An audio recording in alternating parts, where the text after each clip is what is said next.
for Living is a professional theater company that engages diverse communities in seeking solutions to issues that affect us all, really. I think that Theater for Living has been a really important cultural organization and institution in Vancouver, and it has a legacy worldwide, I would say, as well. There are so many things that I appreciate about being in that space and learning not only from David Diamond and the philosophical approach and the techniques, but like the people that I happen to work with throughout the years.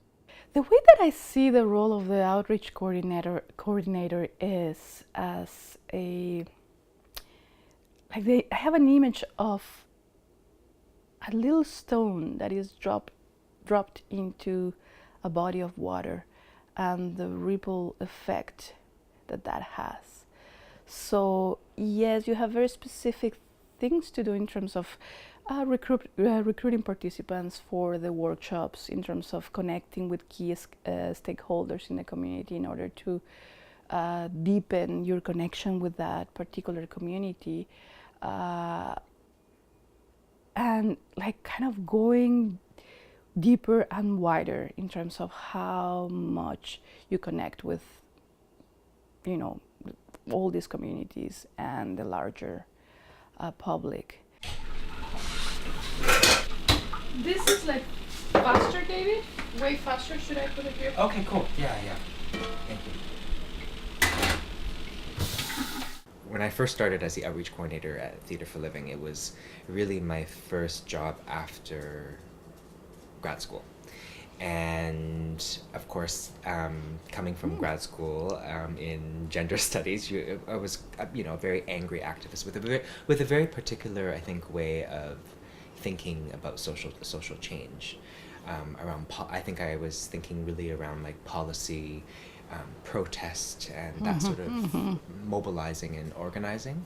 And I really, Theater for Living, and particularly the outreach role and the outreach role that David Diamond helped develop, has really shifted the way that I think about how community shifts can happen.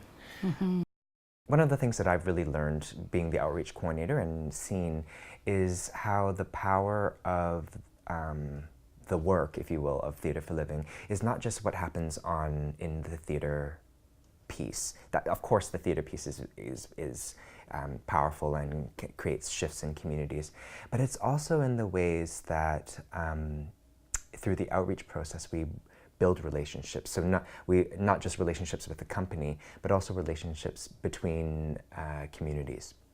And so, for example, I remember in Maladjusted, so Maladjusted was the Forum Theatre production that we did on mental health, which toured across BC and Alberta. There was a community where, because of really old, archaic laws around mental health and services for mental health, the Indigenous mental health organization in this particular community had to follow abstinence-based practices. So they couldn't use harm reduction, whereas the non-Indigenous organizations that work with mental health could use harm reduction. And so on a day-to-day sort of practical level, they couldn't really work together in terms of providing services. But of course, in our outreach process, particularly around for tours, we always bring together an Indigenous and non-Indigenous organization together to co-sponsor the production in each community. And so in this particular community, it was on a day-to-day basis, they didn't really work together, but for a play on mental health that was coming into town, they could actually partner in a real way and build a relationship together. Diversity really happens at so many levels within the work of Theater for Living. First of all, in terms of the voices that we want to include in the theater production process, in the workshops that lead to the production of the theater play, in terms of diversity in terms of age, in terms of background, in terms of views, in terms of yeah, approaches in general. So that's one aspect, you know, how it happens within the workshop. How do we engage these voices in the on the stage? Like, how does that happen on the stage, and also the audiences that come to the theater? Why is that important? Because we believe that the solutions to community issues reside within our communities, and the more diverse the participation, the richer the experience, the richer the potential solutions. One of the things that I think, when I think about diversity and the approach to diversity that Theatre for Living takes, is the not just about having differences in opinion in the room, but also the diversity of being able to exchange and share. I really like food, and one of the things I think about whenever I go to a new restaurant, or try a new cuisine, is the beauty of being able to share culturally. And there's a beauty in being able to share that sort of experiences through sharing food together. You know, Theatre for Living has a philosophy that if we don't address the behavioral issues, we will just reproduce the systemic issues that we are wanting to address. And I've seen these behavioral shifts time and time again from the different communities that we've worked with that have connected with us. For example, there was a really nice anecdote from this guy who saw Shwa-Amit. And immediately after, he emailed us literally the day after and told us he called all of his family members and sat them down to talk about how racist they were. You know, I'm not sure what moment from the play that stirred that in him, but it was something after seeing that production caused a shift that he really wanted to address. And so, you know, we're not talking about these huge sweeping organizational shifts sometimes, but also, you know, it can be just as minute as wanting to talk to your family about their attitudes towards First Nations people, right? And we hear this time and time again with different folks that we've connected with.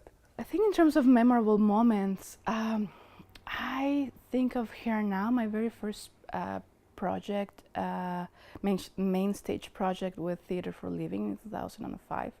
I think it was really important to me because it was such an amazing learning experience. We were working with the South Asian community and gang violence, and we chose to work with that community, or we started to develop this connection with the community because that's what it was on the, you know, like media and the headlines everywhere. And of course I'm not South Asian, and the question was, how do I connect with that community? And like that understanding of like really connecting with key stakeholders, people who have credibility in the community, who have been doing the work, and you know, therefore they are visible, and they help you to connect with kind of a deeper level or layer of the community, and that kind of spreads out like downward and, you know, horizontally. It's just like a beautiful image. It was a beautiful experience and image for me to actually see how the work starts to seep through, you know, and connect like far and wide. I think it really comes down to the approach of doing outreach as opposed to, for example, publicizing to a community. And so when we're building authentic relationships, it's reciprocal. We're not just asking for communities to, hey, Chinese community, come out to see our play. It's how can we work together to address a particular community issue? How can our project or the company serve the community? And so really it's about partnership and collaboration, as opposed to just wanting to, you know, bring on communities for a particular issue, or getting them to send out our newsletter, for example, right? I think it's a different approach to actually engage in a real way. We really exercise the concept of the community as being the expert, as people in the community who have lived experience as being the experts in their own lives and in their own experience, and how that experience enriches the process. We meet the community where the community is at, and we really want genuinely bring that expertise into the room. And that's really important when you are doing work in the community, and I think that it is at the core of every aspect of Theatre for Living.